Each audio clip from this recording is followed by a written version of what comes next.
प्रातः काल की पवित्र वेला और हम सब ने मिलकर के यज्ञ किया। मैंने कल चर्चा की थी कि महाराज दशरथ के जीवन के अंदर इस यज्ञ का प्रभाव, प्रभु भक्ति का प्रभाव, कि जो आंगन सूना सूना सा रहता था वो आंगन किलकारियों से गूंज उठा है। महर्षि देव दयानंद जी महाराज को जब आप पढ़ेंगे तो ऋषि दयानंद जी जब यज्ञ की चर्चा करते हैं तो ऋषि यज्ञ की चर्चा करते हुए कहते हैं कि यज्ञ करने वालों पर परमात्मा अत्यंत प्रसन्न होता है, अत्यंत प्रसन्न होता है। और यज्ञ वेदी पर बैठ करके पंडित लोकनाथ तर्क वाचस्पति जी द्वारा रचित यज्ञ प्रार्थना गाते हुए भी हम कहते हैं कि कामनाएं पूर्ण हो गई यज्ञ से नरनाथ।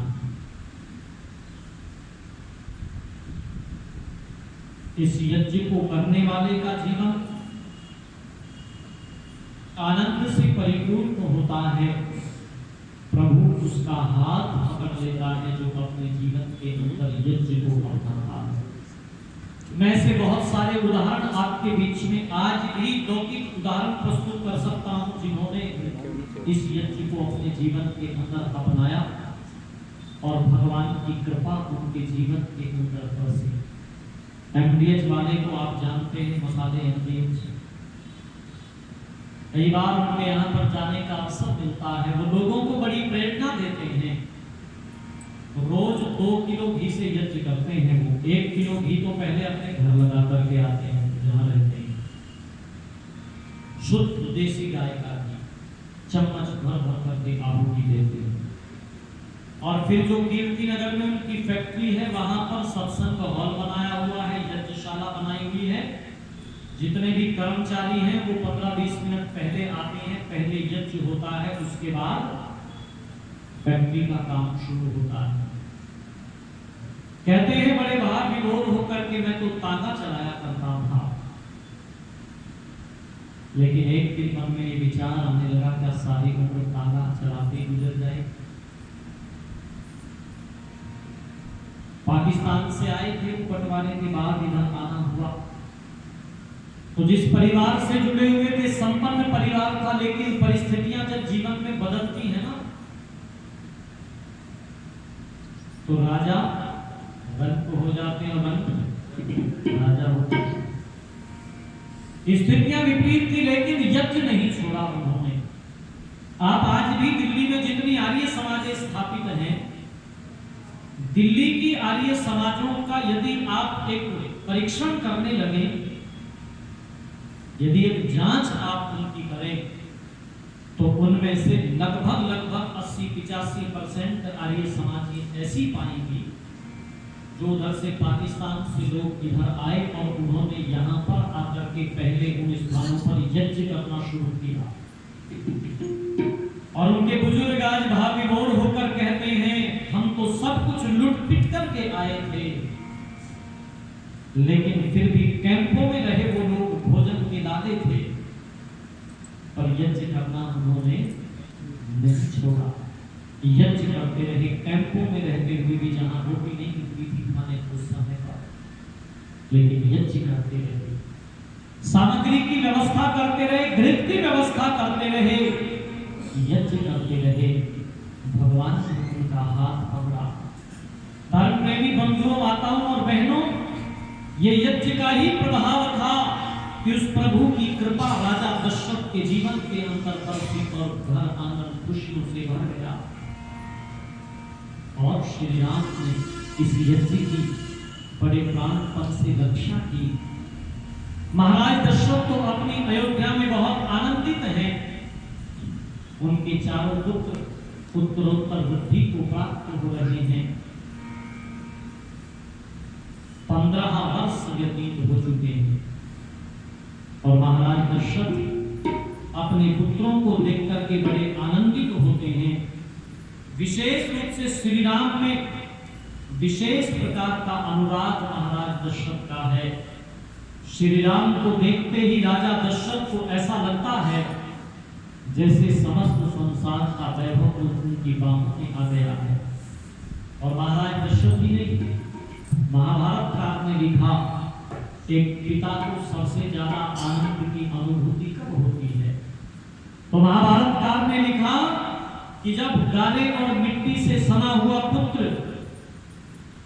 पिता की बाहों में जाकर के पिता की गर्दन से लिपट जाता है, तो उस समय पर पिता को दुनिया में सबसे बड़ा आनंद महसूस होता है। पिता दुनिया में अपने आप को सबसे ज्यादा आनंदित महसूस करता है।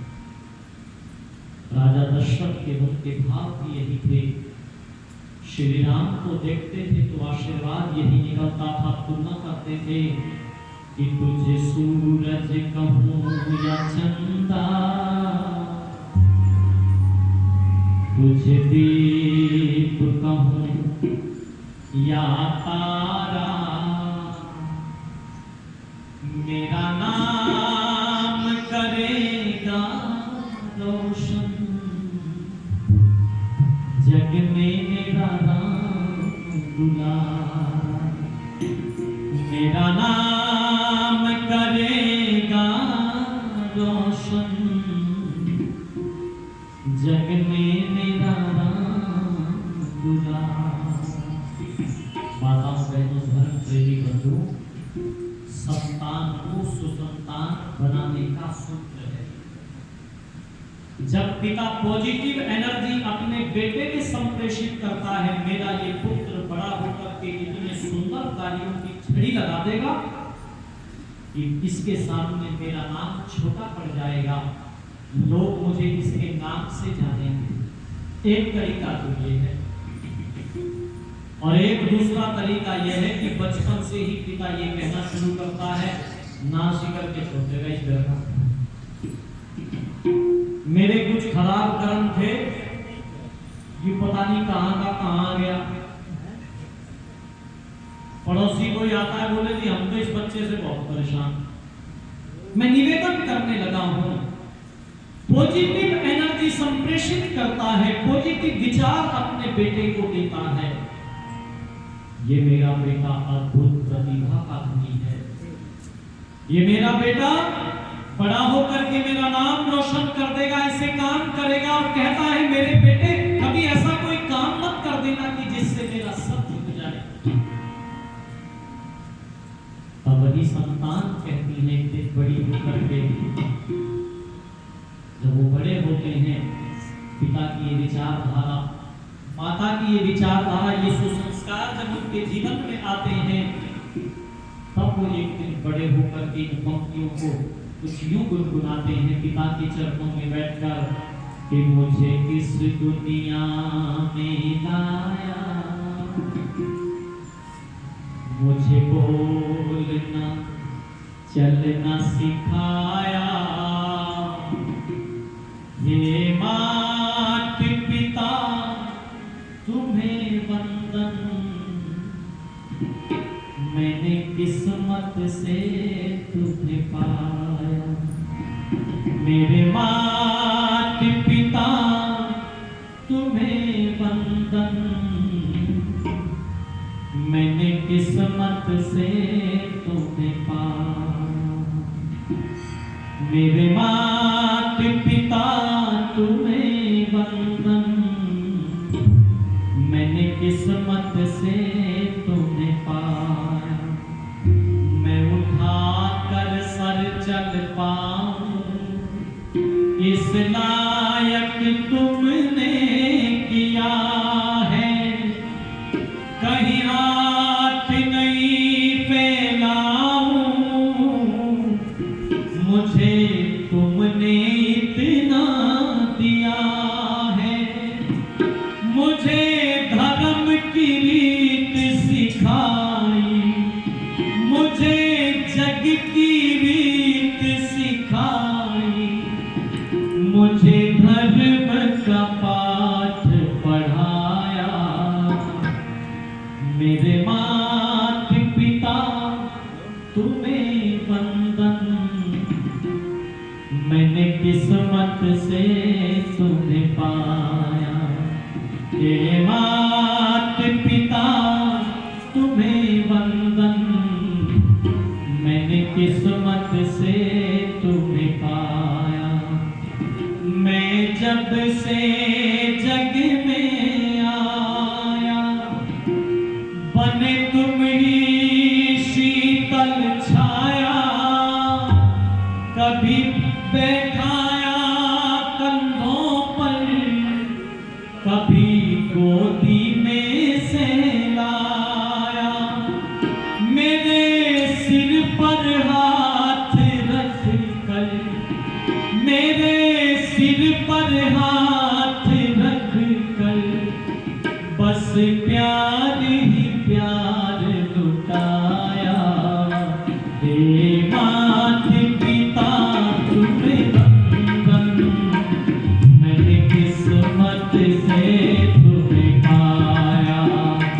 मेरे माता पिता तुम्हें वंदन, मैंने किस्मत से तुम्हें पाया। मुझे इस दुनिया में लाया, मुझे बोलना चलना सिखाया। मेरे माता पिता तुम्हें वंदन, मैंने किस्मत से तुम्हें पाया। ये माता पिता तुम्हें वंदन, मैंने किस्मत से तुम्हें पाया।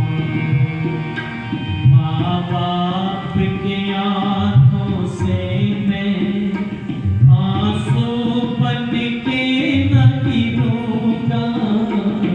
माँ बाप की आँखों से मैं आंसू बन के न गिरूंगा।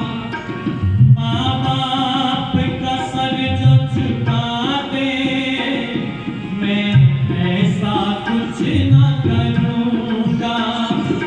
माँ बाप का सर जो झुका दे, मैं ऐसा कुछ न करूंगा। माँ बाप के रूप में मैंने, माँ बाप के रूप में मैंने भगवान को जैसे पाया।